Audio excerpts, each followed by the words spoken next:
गणनायकाय गणदैवताय गणाध्यक्षाय धीमहि गुणशरीराय गुणवन्दिताय गुणेशानाय धीमहि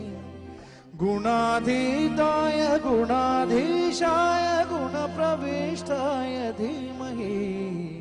एकदन्ताय वक्रतुण्डाय गौरीतनयाय धीमहि